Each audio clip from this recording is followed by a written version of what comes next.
Tête d'affiche du cinéma hollywoodien dans les années 90, la comédienne Anne Heche a connu une fin dramatique le 5 août 2022.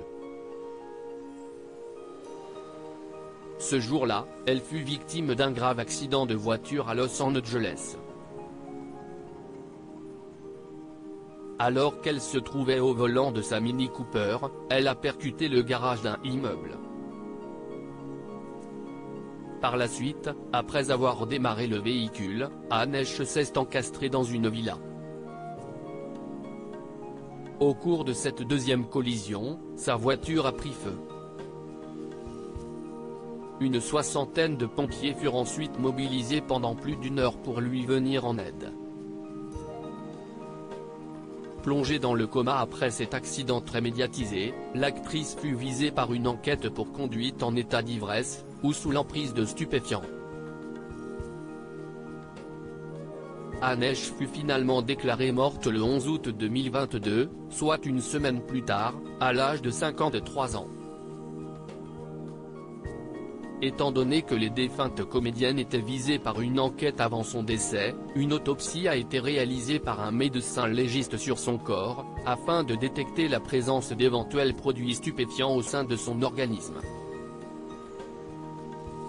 Mardi 6 décembre 2022, le magazine américain People a dévoilé les résultats de cette fameuse autopsie. Il semblerait qu'Anne Heche n'avait pas les facultés affaiblies par la drogue au moment de son accident de voiture. C'est en tout cas ce qu'affirme le rapport du médecin légiste du comté de Los Angeles. L'autopsie révèle cependant que l'actrice avait déjà consommé à la fois de la cocaïne et du cannabis.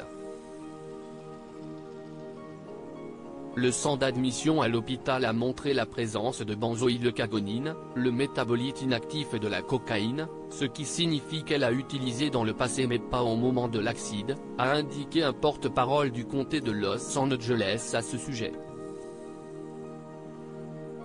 Anne Heche est morte suite à une lésion cérébrale anoxique causée par ses brûlures. Par ailleurs, des cannabinoïdes ont été trouvés dans son urine, mais non détectés dans le sang d'admission et correspondant à une utilisation antérieure, mais pas au moment de la blessure.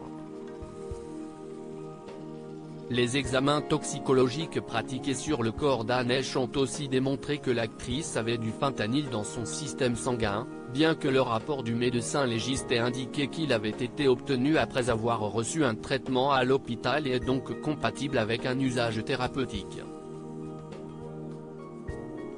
Cela est corroboré par le manque de fentanyl dans l'échantillon de sang prélevé à l'admission à l'hôpital, souligne également le rapport de l'autopsie, qui précise par ailleurs que les brûlures dont l'actrice fut victime à cause de son accident étaient si graves, qu'elles empêchaient son corps d'absorber efficacement l'oxygène.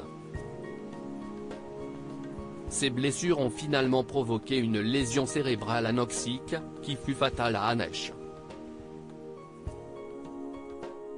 Pour rappel, la comédienne souffrait de brûlures au 3e et au 2e degré, mais aussi d'une fracture du sternum lorsqu'elle fut transportée aux urgences de l'hôpital UCLA Ronald Reagan à Los Angeles.